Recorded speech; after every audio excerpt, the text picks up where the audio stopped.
ഗർഭിണികളുടെയും നവജാത ശിശുക്കളുടെയും ജീവൻ എന്താ വിലയില്ലേ? സാക്ഷര കേരളം പിന്നോട്ടാണോ പോകുന്നത്? ആരാണ് ഇവരെ പിന്നോട്ട് നയിക്കുന്നത്? എന്താണ് ശരിക്കും ഇവരുടെ ഉദ്ദേശം?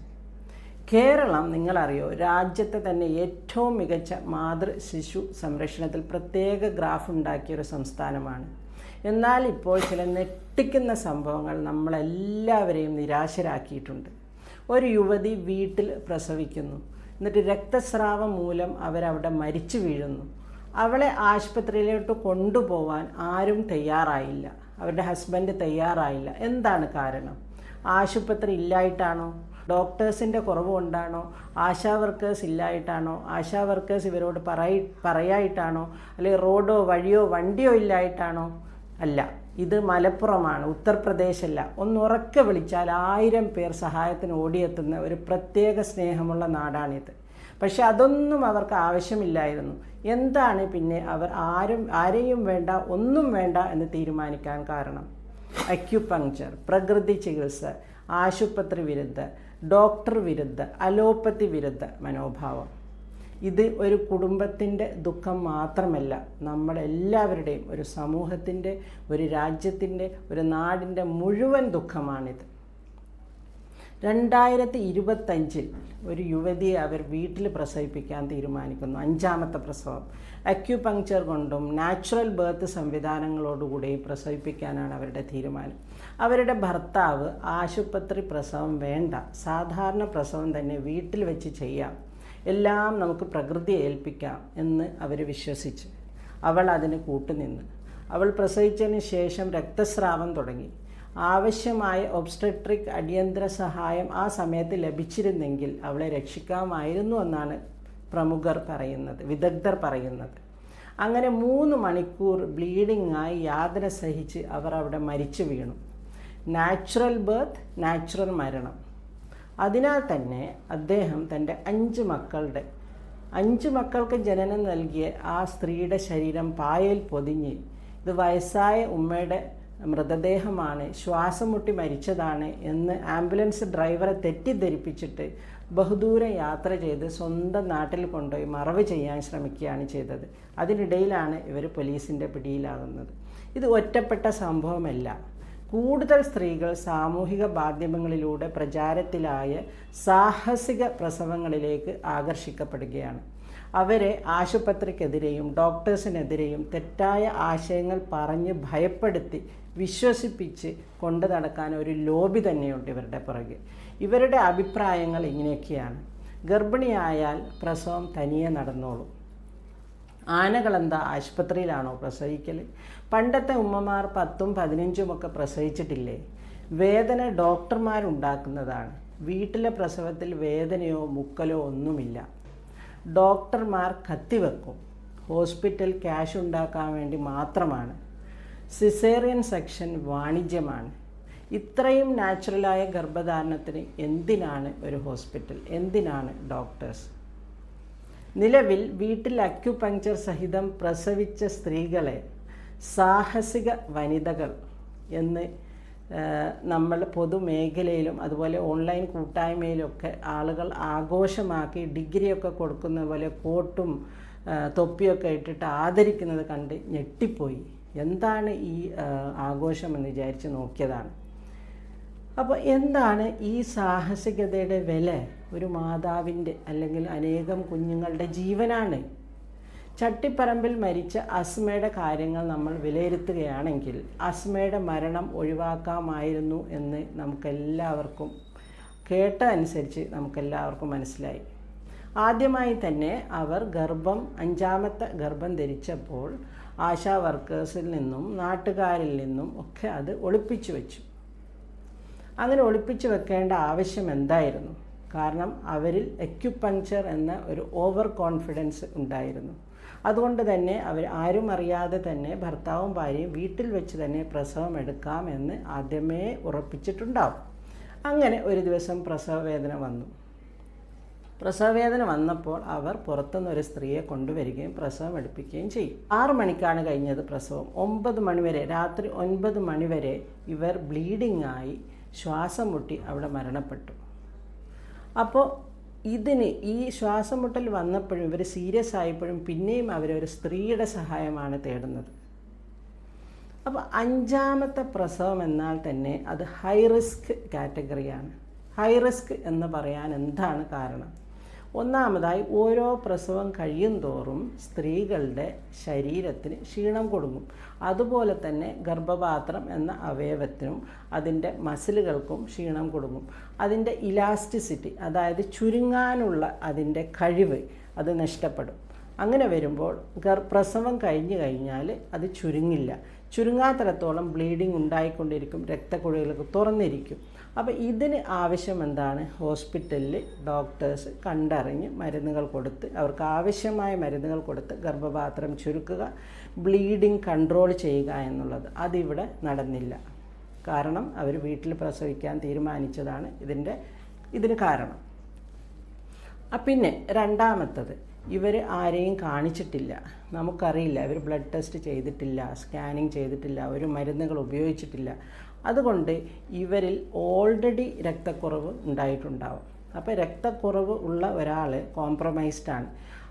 ആ ഒരു സ്ത്രീക്ക് ബ്ലീഡിങ് ഉണ്ടായിക്കഴിഞ്ഞാൽ എന്താവും സ്ഥിതി? പെട്ടെന്ന് അവർ കൊളാപ്സ് ആവും. പെട്ടെന്ന് BP ഒക്കെ കുറഞ്ഞ്, പൾസൊക്കെ കുറഞ്ഞ്, ഹൃദയത്തിൽ രക്തോട്ടമൊക്കെ കുറഞ്ഞ് അവർ കൊളാപ്സ് ആവും. അപ്പോൾ 3 മണിക്കൂർ കണ്ടിന്യൂസ് ആയിട്ട് ബ്ലീഡ് ചെയ്താൽ എന്ത് തന്നെയായാലും അവരെ രക്ഷപ്പെടുത്താൻ വളരെ ബുദ്ധിമുട്ടാണ്.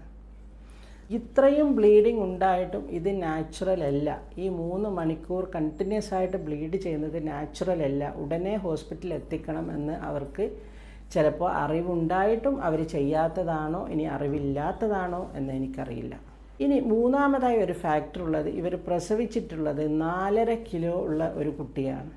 അതുകൊണ്ട് ചിലപ്പോൾ ഈ പ്രസവമെടുത്ത സ്ത്രീക്ക് ആ കുട്ടിയെ പ്രസവിപ്പിക്കാൻ നല്ല ബുദ്ധിമുട്ടുണ്ടായിട്ടുണ്ടാവും. കുട്ടി വന്നു കഴിഞ്ഞപ്പോൾ ഗർഭപാത്രം ചിലപ്പോൾ കീറിപ്പോയിട്ടുണ്ടാവാം സൈഡിൽ നിന്ന്, അല്ലെങ്കിൽ ഗർഭപാത്രം പൊട്ടിയിട്ടുണ്ടാവാം. 2 വിധേനയും കഠിനമായ ബ്ലീഡിങ് ഉണ്ടാവാൻ സാധ്യതയുണ്ട്. കാരണം വളരെ പ്രധാനപ്പെട്ട രക്തക്കുഴലുകൾ ചിലപ്പോൾ പൊട്ടിപ്പോയിട്ടുണ്ടാവും. അങ്ങനെ ഗർഭപാത്രത്തിൽ നിന്ന് കഠിനമായ ബ്ലീഡിങ് ഉണ്ടാവുകയും ഇൻറ്റേർണൽ ബ്ലീഡിങ്ങും എക്സ്റ്റേണൽ ബ്ലീഡിങ്ങും ഒക്കെ ഉണ്ടായി അവർ അവിടെ വെച്ച് കൊളാപ്സ് ആയിട്ടുണ്ടാവും. അപ്പോൾ ഇതൊക്കെയാണ് അസ്മയുടെ കാര്യത്തിൽ നമുക്ക് വിദഗ്ധമായി നമ്മളിതിനെ പരിശോധിക്കുകയാണെങ്കിൽ പറയാൻ പറ്റുന്ന ചില മെഡിക്കൽ ഫാക്ട്സ്. കൊണ്ടാണ് പറയുന്നത് 9 മാസം ഹോസ്പിറ്റലിൽ പരിശോധന നടത്തുകയും ആവശ്യമായ ടെസ്റ്റുകളും ആവശ്യമായ മരുന്നുകളും അതിനൊരു മുന്നൊരുക്കവുമൊക്കെ ഉണ്ടാവുക എന്നുള്ളത് വളരെ പ്രധാനപ്പെട്ട കാര്യമാണ്. ഇതിവിടെ നടന്നിട്ടില്ല. ഇനി ഇന്ത്യയുടെ മാതൃമരണ നിരക്ക് പറയുകയാണെങ്കിൽ 1,00,097 ഇന്ത്യയുടെ കണക്ക്. പക്ഷേ കേരളത്തിൽ അത് 19 മാത്രമേ ഉള്ളൂ. ഇന്ത്യയുടെ നവജാത ശിശു മരണ നിരക്ക് പറയുകയാണെങ്കിൽ 1000 പ്രസവിക്കുമ്പോൾ 20. പക്ഷെ കേരളത്തിൽ അത് നമുക്ക് 4 മാത്രമേ ഉള്ളൂ. അമേരിക്കയിൽ മാതൃമരണ നിരക്ക് എത്രയാണെന്നറിയോ? 33. ജപ്പാനിൽ 5, നോർവേയിൽ 2. കേരളം ഇപ്പോഴും ലോക നിലവാരത്തിൽ എത്രയോ മുൻപന്തിയിലാണ് എന്ന് നമുക്ക് അഭിമാനിക്കാം. അപ്പോൾ വീട് പ്രസവത്തിന് സുരക്ഷിതമല്ല, പ്രത്യേകിച്ച് ആരോഗ്യ പ്രവർത്തകരില്ലാതെ, WHO മാർഗനിർദ്ദേശങ്ങൾ പാലിക്കാതെ, പരിശീലനമൊന്നുമില്ലാത്ത ആരോഗ്യ പ്രവർത്തകരില്ലാതെ ഒരു പ്രസവം നടക്കുക, അതും വീട്ടിൽ നടക്കുക, അതൊരിക്കലും പാടില്ലാത്ത കാര്യമാണ്. പ്രസവം സാധാരണമല്ല, നിങ്ങൾ വിചാരിക്കുന്നത് പോലെ അത്ര എളുപ്പമല്ല. പ്രസവ സമയത്ത് എപ്പോൾ വേണമെങ്കിലും നമ്മൾ എല്ലാവിധ കോംപ്ലിക്കേഷനും പ്രതീക്ഷിച്ചു കൊണ്ടായിരിക്കണം എല്ലാ പ്രസവത്തെയും നേരിടേണ്ടത്. ഇനി നിങ്ങൾക്കറിയാം, ഒരു സാധാരണ പ്രസവം എന്ന് നമ്മൾ വിചാരിച്ചാൽ പോലും വരാൻ പോകുന്ന കോംപ്ലിക്കേഷൻസ് എന്തൊക്കെയാണ് എന്ന് ഞാൻ പറഞ്ഞുതരാം. ഒന്നാമതായി രക്തസ്രാവം. രണ്ടാമതായി പ്രഷർ കൂടിയിട്ട് അവർക്ക് അപസ്മാരമിളകുക. അങ്ങനെ വരുമ്പോൾ എന്താവും? ലിവർ, കിഡ്നി, തലച്ചോറ്, ഇങ്ങനെ എല്ലാ അവയവങ്ങളും നമുക്ക് നഷ്ടപ്പെട്ടു പോകും. പിന്നെ കുട്ടി മഷിയിളക്കൽ, കുട്ടിയുടെ പൊക്കിൾ പുറത്ത് ചാടൽ, കുട്ടി പകുതി വന്നിട്ട് കുടുങ്ങിപ്പോവുക, ഷോൾഡർ വരാതിരിക്കുക, ഇടയ്ക്ക് വെച്ച് മറുപുള്ള വേർപെട്ട് പോവുക, എംബോളിസം, ഹൃദയസ്തംഭനം, കുഞ്ഞിൻ്റെ ഹൃദയമിടിപ്പിന് താളം തെറ്റുക. ഇങ്ങനെ എന്ത് സംഭവിച്ചാലും ഹോസ്പിറ്റലിലാണെങ്കിൽ അതിനനുസരിച്ച കാര്യങ്ങൾ ചെയ്യാൻ വിദഗ്ധ ഡോക്ടേഴ്സുണ്ട്, അതുപോലെ തന്നെ അവിടെ സജ്ജീകരണങ്ങളുണ്ട്. പക്ഷേ വീട്ടിലാവുമ്പോൾ എന്ത് ചെയ്യും? അതുകൊണ്ട് സോഷ്യൽ മീഡിയ വഴി വ്യാജ ഗുരുക്കളായ ചിലർ ഹോസ്പിറ്റൽ അതിക്രമമാണ് ഹോസ്പിറ്റൽ, നാച്ചുറൽ ബർത്താണ് ശരി എന്നുള്ള ധാരണ അവർ പ്രചരിപ്പിക്കുന്നുണ്ടെങ്കിൽ അത് നിങ്ങൾ തള്ളിക്കളയുക. 10-15 വർഷം പഠനവും പരിശീലനവും ഒക്കെ പൂർത്തിയാക്കിയ ഡോക്ടേഴ്സിനെ വിശ്വസിക്കാൻ നിങ്ങൾക്ക് പറ്റുന്നില്ലെങ്കിൽ ഈ 5-6 മാസം അക്യുപങ്ക്ചർ പഠിച്ചിട്ട് അവർ പ്രസവം എടുത്തു തരാം, വീട്ടിൽ പ്രസവിച്ചാൽ മതി, ഹോസ്പിറ്റൽ പ്രസവം പാടില്ല എന്ന് പ്രചരിപ്പിക്കുമ്പോൾ നിങ്ങൾ എന്തുകൊണ്ടാണ് അതിൽ വീണു പോകുന്നതെന്നാണ് എനിക്ക് മനസ്സിലാവാത്തത്. സുഹൃത്തുക്കളെ, നിങ്ങൾ മനസ്സിലാക്കേണ്ടത് അക്യുപങ്ക്ചർ പ്രസവത്തിനുള്ള ഒരു ചികിത്സാ രീതിയല്ല. അക്യുപങ്ക്ചർ പ്രസവങ്ങൾ പ്രചരിപ്പിക്കുന്നവർ അവർ മുസ്ലിങ്ങളാണ് എന്നായതിനാൽ തന്നെ പരിശുദ്ധ മതത്തെ തന്നെ അപകീർത്തിപ്പെടുത്താൻ വേണ്ടി ചിലർ ഇതിൻ്റെ പുറകെ കൂടിയിട്ടുണ്ട്. അത് ശരിയല്ല. എൻ്റെ മതം അതല്ല. ഒരു സ്ത്രീയെ 3 മണിക്കൂർ, അതായത് അവരുടെ 5 കുട്ടികളെ നൊന്ത് പ്രസവിച്ച ഒരു സ്ത്രീയെ 3 മണിക്കൂർ രക്തം വാർന്ന് മരിക്കാനായി വിട്ടുകൊടുക്കുന്ന ഒരു ഭർത്താവ്, അത് ഇസ്ലാമിലെ ഭർത്താവല്ല. നല്ല സജ്ജീകരണങ്ങളുള്ള ഹോസ്പിറ്റൽ 4 ചുറ്റുമുണ്ട്, കയ്യിൽ കാറുണ്ട്, എന്നിട്ടും ഹോസ്പിറ്റലിൽ പോയില്ല. അപ്പം ഇത് എന്ത് വിശ്വാസമാണ്? ഇത് ഇസ്ലാമിക വിശ്വാസമല്ല, ഇത് അന്ധവിശ്വാസമാണ്. ഇത് ചിലപ്പോൾ മന്ത്രവാദമായിരിക്കാം, എനിക്കറിയില്ല. പക്ഷേ ഇത് ഇസ്ലാമികമല്ല. അവരിപ്പോഴും ശിലായുഗത്തിലാണ് ജീവിക്കുന്നത്. ഇസ്ലാം എന്നാൽ ആധുനിക ചികിത്സയ്ക്ക് എതിരായിട്ടുള്ളതല്ല. ഇതൊക്കെ ഓരോരുത്തർ അവരുടേതായ വ്യക്തി താല്പര്യങ്ങൾക്കും അതുപോലെ തന്നെ ചിലപ്പോൾ സാമ്പത്തിക നേട്ടത്തിനുമായി ജനങ്ങളെ ചൂഷണം ചെയ്യുകയാണ് ചെയ്യുന്നത്. അതിനുവേണ്ടി കാണിക്കുന്ന കോപ്രായങ്ങളാണ് എന്ന് മാത്രമേ ഞാൻ ഇതിന് പറയുള്ളൂ. അതുകൊണ്ട് ഈ വക കാര്യങ്ങൾ നിങ്ങൾ ഇസ്ലാമിൻ്റെ തലയിൽ വെച്ച് കെട്ടി ആഘോഷിക്കരുത്. ഇതിലൊന്നും തന്നെ ആരും വീഴാൻ പാടില്ല. നിങ്ങൾക്ക് പ്രൈവറ്റ് ഹോസ്പിറ്റലിൽ ചികിത്സിക്കാൻ പരിമിതികളുണ്ടെങ്കിൽ നാട്ടിൽ ഗവൺമെൻറ് ഹോസ്പിറ്റലുകളുണ്ട്, അവിടെ പോവുക. അമ്മമാരുടെ ജീവൻ വിലപ്പെട്ടതാണ്. അവിടെ ഡോക്ടേഴ്സുണ്ട്, എല്ലാ സജ്ജീകരണങ്ങളും ഗവൺമെൻറ് ഹോസ്പിറ്റലുണ്ട്. നമ്മുടെ ആരോഗ്യ സംരക്ഷണ മേഖല വളരെ ശക്തമാണ്.